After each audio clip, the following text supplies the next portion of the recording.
Hi everyone, welcome to this back to school edition of Up with KREM. I'm Tim Pham. And I'm Thomas Patrick. Are you excited? I am so excited. You got your backpack on already. I got my backpack.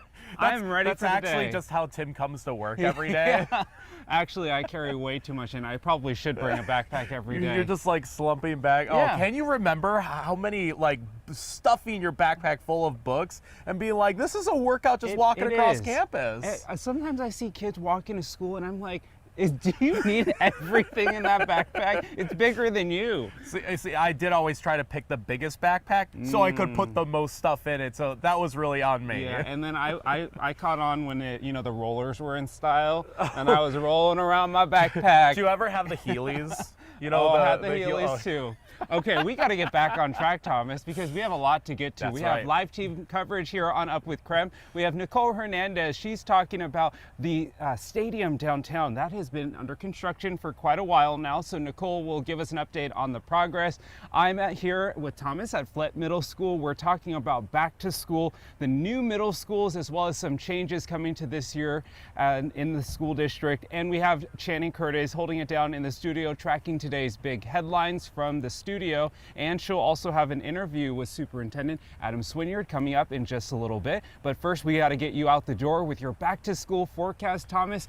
Gosh, people are getting up and getting out the door. They might be a little shocked at how cold it is this morning. Start always a little bit cool first thing in the morning. This is usually the coldest part of the day, right around sunrise, and we're just a couple minutes away there. I'm surprised you're rocking the t-shirt, but I did that. Trust me, I did that as a kid. I didn't care if it was 40 or 30 or 20 degrees. It was always t-shirt weather for me. That's right. But right now it is 53 degrees in Spokane, and you do see plenty of cool spots for the inland northwest as we are seeing temperatures both in the 50s and the 40s on this morning. And that will be the case basically for most of this week. But we are in for a sunny day ahead. It is perfectly clear out here right now. There are no clouds in sight on the satellite or radar combination. So we're in for a sunny entirety of the day. So all sunshine icons from here on out through the day and the 12-hour forecast, but notice those high temperatures that get up into the upper 80s for this afternoon. So yeah, it does feel a little bit cool this morning, but that is going to change very quickly because the summer season is definitely still here in the afternoon. All right, Thomas, thanks so much. So yeah, a jacket this morning and then take it off later in the day. All right, so like we said, we're at Flett Middle School this morning. It's one of two new middle schools welcoming students back to the classroom this year. It's absolutely gorgeous. Take a look at it. You can see right now, no students here quite yet, but support staff already here making sure that today goes as planned. So again, it is the first time that students will enter this building. It's being built to help with overcrowding at elementary schools. So let's tell you a little bit more about this school. The school is named after Spokane tribal leader Pauline Flett. Flett died last year at the age of 93. She spent decades preserving and teaching the Spokane Salish language. Principal Matthew Henshaw says they have been working with Flett's family to incorporate the Salish language and culture into the school. KREM 2 asked Principal Henshaw about what it means to honor her legacy. He says it's about opening the students' minds to what is possible. We're on ground that has a rich legacy and history, and there are people that have made a difference in our community that maybe we haven't even heard their name before. And she's impacted thousands of people now with the Salish language. One thing we want to do is open their minds to what's possible and that they can have an impact on their community as well. Let's hang out. The school will have an official open house and dedication ceremony to Pauline in October. One unique thing about the school is that what they're doing for students is to get them engaged in their learning and community is a new house system. So there will be 4 groups. Students and teachers will get sorted, kind of similar to Harry Potter Hogwarts houses, which is kind of fun. School leaders want this system to help students meet teachers and peers outside of their normal classes. The school expects to have around 400 students this year, and then that'll go up to about 600 next year when all 3 grade levels are in the classroom. In the meantime, Yasuhara Middle School, another middle school opening up to help with that overcrowding again. So they will be moving the 6th graders out of the elementary schools into the middle school to then help ease some of the growth in our area. Obviously, our community is booming. That's something that KREM 2 has been covering for some time now. The school will welcome about 340 students to the classroom today. The school year this school year, I should say, will only have the 6th and 7th graders. 8th graders will join next year. And during the design process, school leaders put a major focus on relationships between the staff and students. Instead of walking down hallways into a classroom like you might be used to, Yasuhara's classrooms are grouped together to promote a community mindset. Everything is wrapping around students. That's the structure of the building, but that's how our staff feel as well. How do we wrap around our students? How do we wrap around our community? How do we make sure that everybody believes that this is their neighborhood school? Safety was also top of mind during the design process. District leaders say the school has a single secure point of entry where guests sign in and then escorted around. Well, another big exciting update we want to bring to you is the construction of the downtown stadium. It's in progress right now. If you drive down Boone, you'll see it, and it's kind of noisy when construction is going on. Nicole Hernandez is giving us an update on where things stand right now. Nicole got a behind-the-scenes look to give us an update on the progress. Good morning, Nicole. What's the very latest on the stadium project? So crews were initially having some trouble working around underground rock in the area, but now Spokane Public Schools says, as you can see behind me, that they are really starting to get some work going on the new stadium.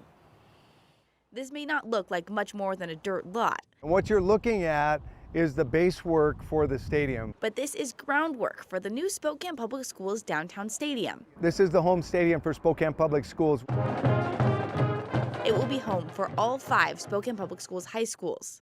This is where their home events will be played, whether it be soccer or football. SPS designed it with students in mind. We all know the more people we have in the stands, the more excitement that generates and the more energy. And really, we want that energy for our high school athletes. The new stadium will hold 5,000 people. Plus, it's within walking distance to some high schools and right on the bus route for others. The goal is to create a fuller, more energized environment. One of the things that was important to our school board was that we create a better access for all of our students, our lower income, our higher income. That access and the hometown energy were both missing from Joe Albi Stadium. And this new stadium will host more than just high school sports. Once built, SPS will hand over promotions and scheduling to the Public Facilities District. The reason that's important is because they're professionals. That's what they do. And we want this stadium to be an asset for the district and the city. Handing off management will save SPS over $21 million. Plus, it will make planning for downtown events like concerts, street fairs, or professional sports easier. They're in charge of scheduling all 3 venues. And so we'll know when there's a conflict or when there's a challenge, and we'll be able to communicate that to the people that are coming to the events. So one of the challenges the community is concerned about is parking, but Spokane Public Schools says they're actually planning on turning the lot that this Value Village is on into more parking for the stadium and surrounding event holders as well. So that means that they say they are not concerned about parking at this point. In Spokane, Nicole Hernandez, KREM 2 News. Wow, yeah, really incredible to see the updated progress on that stadium. You know, Joe Albi is just behind, or was behind, Pauline Flett Middle School. Last year when we did live shots here, we could see the stadium, so pretty cool to see the updates there. Well, we don't want to just talk about Spokane Public Schools this morning because there are other school districts heading back to the classroom. So we say welcome back to school, Coeur d'Alene School District, Post Falls School District. We're also saying welcome back to Lakeland Joint School District this morning as they head back to the classroom for the first time this year. I know everyone might be a little bit sleepy this morning, but get pumped. It's going to be a good school year.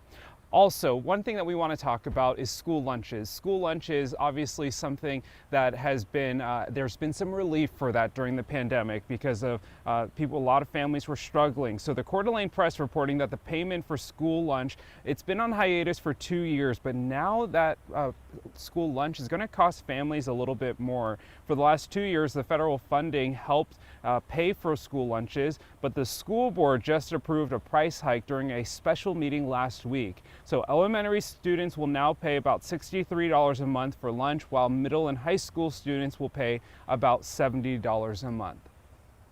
All right, it is time for your wake-up call now. Today, of course, all about back to school. We want to see your back to school photos. I shared my back to school photo. This is circa 1996. I know it might be ancient to some of the kids watching this morning. Trust me, it wasn't that long ago. Okay, so send in your back to school photos. We'd love to see your drip. Apparently that's what kids call their outfits these days, their drip. Yeah, send in your best first day of school drip to 509-448-2000 or use the hashtag UpWithKREM on social media. You could see your shout out today on Up with KREM and throughout our evening shows today as well.